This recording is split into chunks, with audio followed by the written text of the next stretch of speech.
All right, I hope everyone's been having a good week. This is Thursday's lesson. I don't remember what the date is. I think that is the 26th, so March 26th lesson. It's also the lesson for Friday. And we're starting chapter 5. And the first thing that they cover in chapter 5 is verifying trigonometric identities.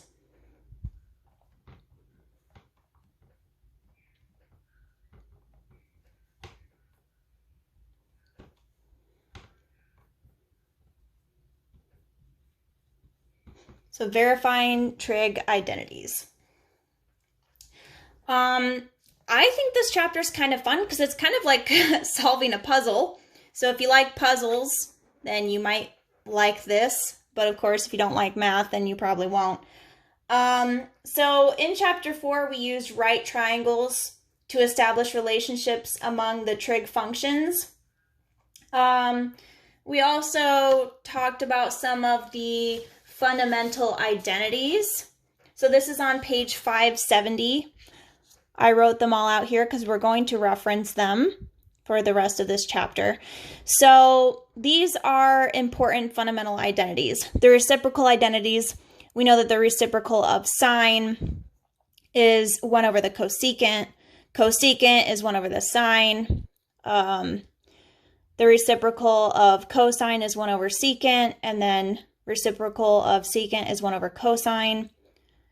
Reciprocal of tangent is 1 over cotangent, and the reciprocal of cotangent is 1 over the tangent.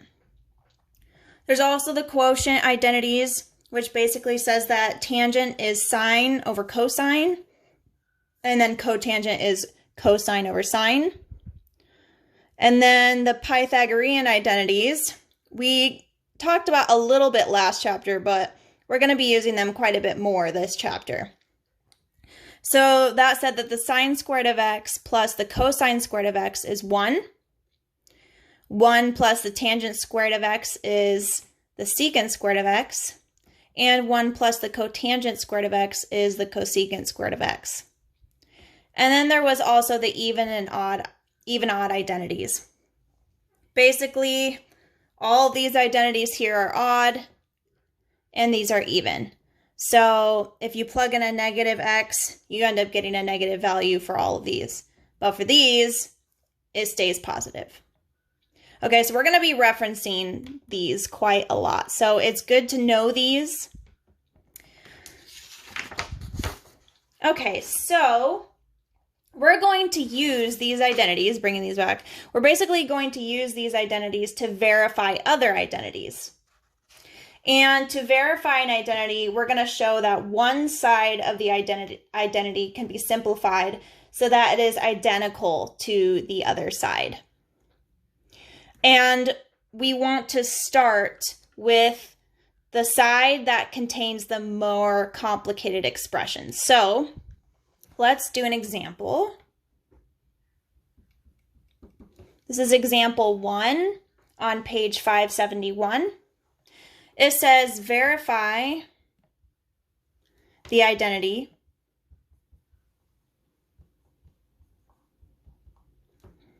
secant x cotangent x, yes, these are being multiplied together, equals the cosecant of x. So secant of x times the cotangent of x equals the cosecant of x. We want to verify that these two are equal to each other. So they always say to start with the most complicated side first. This, I would say, is the most complicated side. We can use our reciprocal identities to write this equal, or this part here, in terms of cosine and sine. So we can write secant as 1 over the cosine.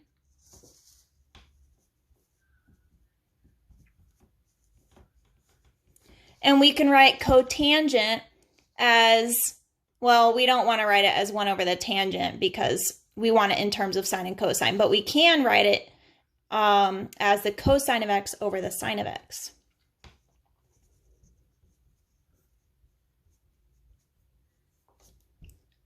All right, well, since these two are being multiplied together, this can cancel out with this. So what I'm left with is 1 over the sine of x. And what is 1 over the sine of x?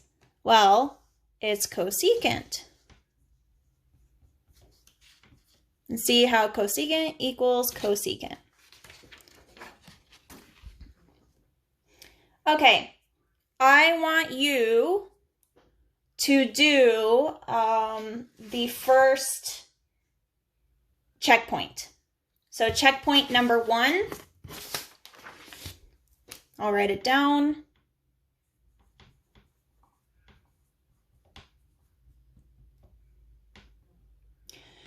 That says cosecant of x times the tangent of x equals the secant of x. So pause the video, solve this on your own, and then check to see if you got the right answer. Okay, so we want to start with the most complicated side first. And I want to change these to, I guess, using the reciprocal identities, I want to use ones that have sine and cosine in them. Cosecant is 1 over the sine of x. So 1 over the sine of x. Tangent, well, tangent is 1 over the cotangent, right? But we want to use the one that says it's sine over cosine.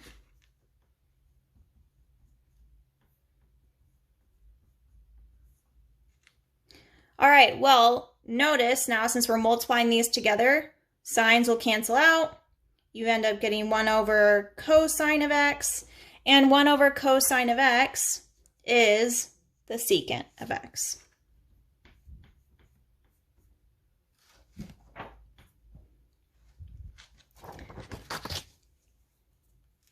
Okay, so let's look at another example.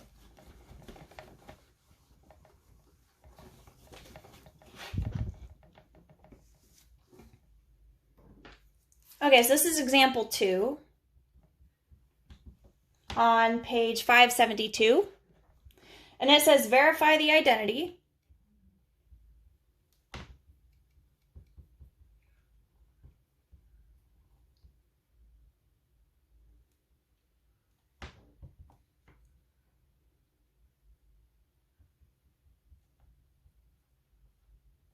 Sine of x times tangent of x plus cosine of x equals the secant of x. Well, the left side is more complicated, so we're going to start with the left side. Notice that the left side contains the sum of 2 terms, right? Here and here, that's 2 terms. But the right side contains only 1 term. So this means that somewhere during the verification process, the 2 terms on the left side have to merge and become 1 term. So let's begin by expressing the left side of the identity. So it contains only sines and cosines. Okay, well, sine of x I can leave as sine of x. Tangent, what is tangent in terms of sine and cosine? It is sine over cosine. Sine of x over cosine of x.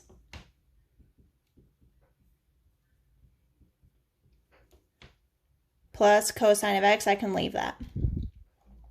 Okay, well, this is sine of x over 1. So when I multiply these together, you get sine squared of x over the cosine of x plus the cosine of x. The next thing that you want to do is you want to get a common denominator. Right now, this is cosine over 1. So the common denominator is going to be cosine of x. So I'm going to multiply this side by cosine of x over cosine of x. So what I get now is sine squared of x over cosine of x plus cosine squared of x over cosine of x. That's what I end up getting. Okay, well, merging these, so sine squared of x plus cosine squared of x all over cosine of x. Okay, at this point, hopefully you notice that this top, or the numerator, is a Pythagorean identity. Pythagorean identity says sine squared of x plus cosine squared of x is 1. So this numerator is 1. So it's 1 over cosine of x. What is 1 over cosine of x? Secant of x.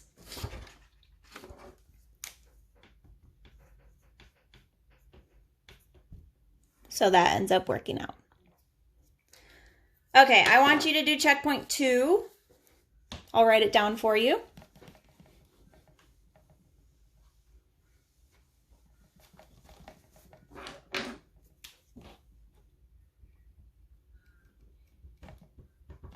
Checkpoint 2 says verify the identity. I'm just going to write verify. Cosine of x times cotangent of x plus sine of x equals cosecant of x. All right, pause the video, work it out for yourself, and then check your answer. Okay, so we always want to start with the most complicated side first, which I would say is the left side. Now we want to change each value to, or each identity, and turn it in terms of sine and cosine. So I can leave the first one, cosine of x, times cotangent of x. Well, what is cotangent of x? It is cosine over sine. Cosine of x over sine of x. Plus sine of x. Okay, now multiplying these two, you end up getting cosine squared of x all over sine of x plus sine of x. This is over 1. So I want to get a common denominator, which is sine of x. So now I have cosine squared of x plus sine squared of x all over sine of x. Well, what does the numerator equal? According to our Pythagorean identities, the numerator should equal 1. So this is 1 over sine of x. What is 1 over the sine of x? It is the cosecant of x.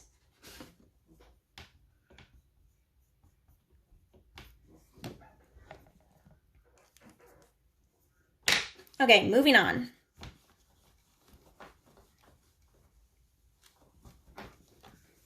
Let's move on to example 3. This is on page 573, and it says verify the identity. I'm just going to write verify. Cosine of x minus cosine of x sine squared of x equals the cosine cubed of x.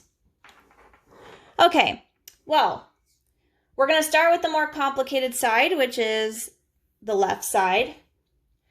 And we can factor out the greatest common factor from these two. The greatest common factor is going to be cosine of x. So we can factor that out.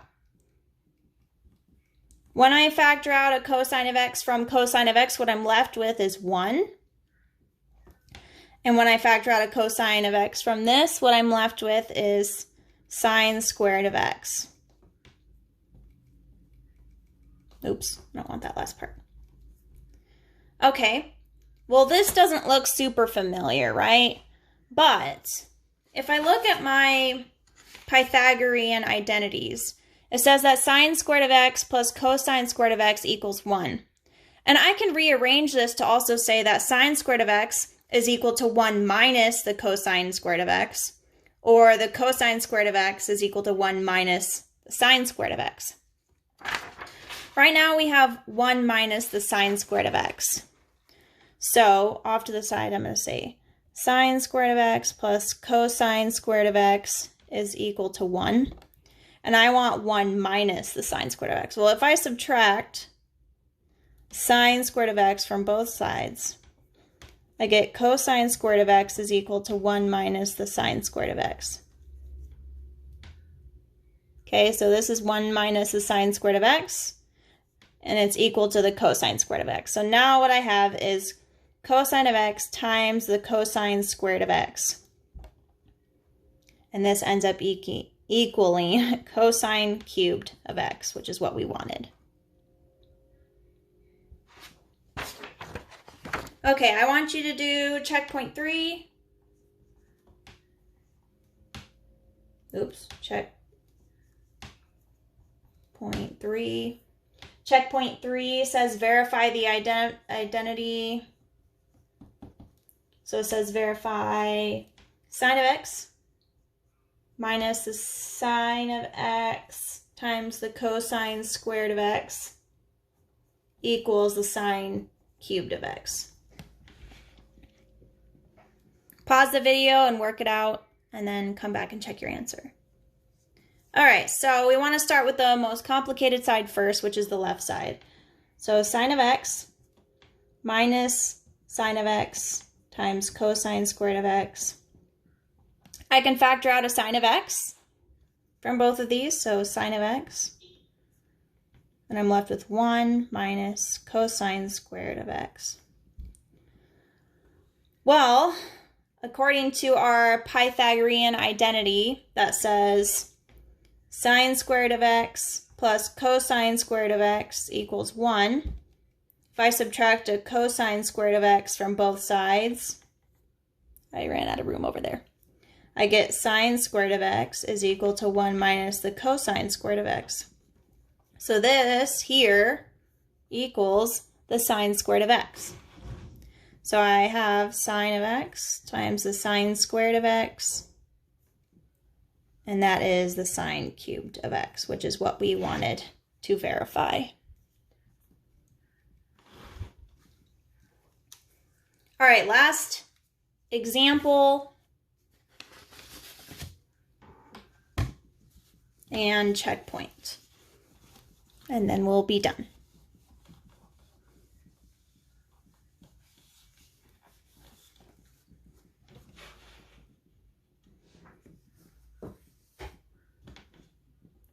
All right.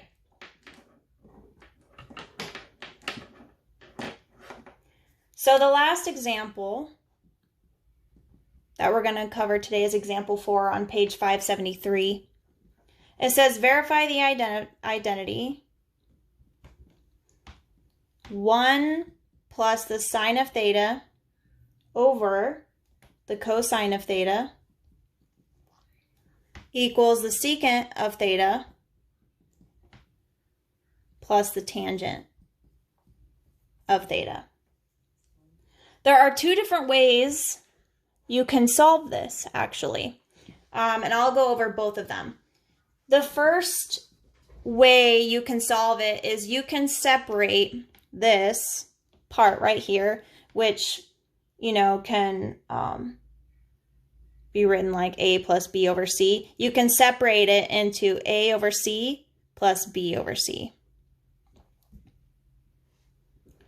So separating a single term quotient into two terms, that's the first method. So I can rewrite this part here as 1 over cosine of theta plus sine of theta over cosine of theta. Well, what is 1 over the cosine of theta? That is the reciprocal of secant of x, or secant of theta. Same thing. X, theta, they're interchangeable, it doesn't matter. And then sine of theta over cosine of theta would be the tangent of theta, which is what we wanted in the beginning. So that's the first method. You could do it that way. Or you could start with the other side. I'm going to use a different color so it's easier to see. So method 2 is to change the sine and cosines, the other side. So if we start with secant of theta plus tangent of theta, I can change these both into like relationships dealing with sine and cosine. So secant of theta would be 1 over the cosine of theta.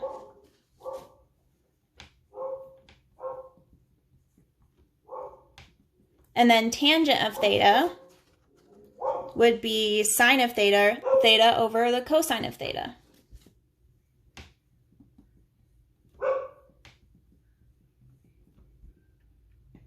Well, I can combine these.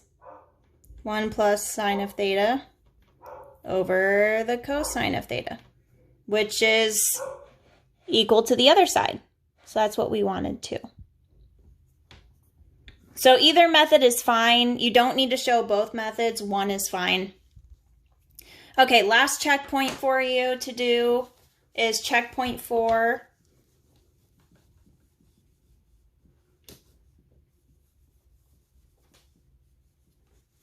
And it says verify 1 plus cosine of theta over sine of theta equals the cosecant of theta plus the cotangent of theta. Sorry, I ran out of room. So work that out. Okay, so one of the ways you could have done this is you could have, separated this first part here into 1 over sine of theta plus cosine of theta over sine of theta. And what is the fundamental identity? 1 over sine of theta would be cosecant of theta. So this is cosecant of theta. And then cosine of theta over sine of theta would be the cotangent, which is equal to what we wanted.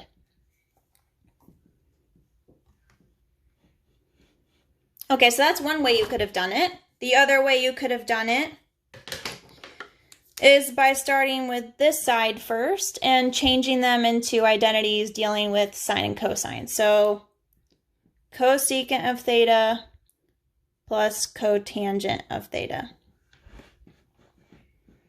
Well, cosecant of theta is 1 over sine of theta. And cotangent is the cosine of theta over the sine of theta.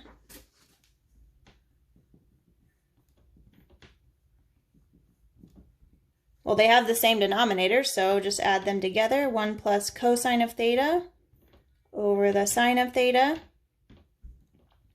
And that is identical to the other side. So either way works.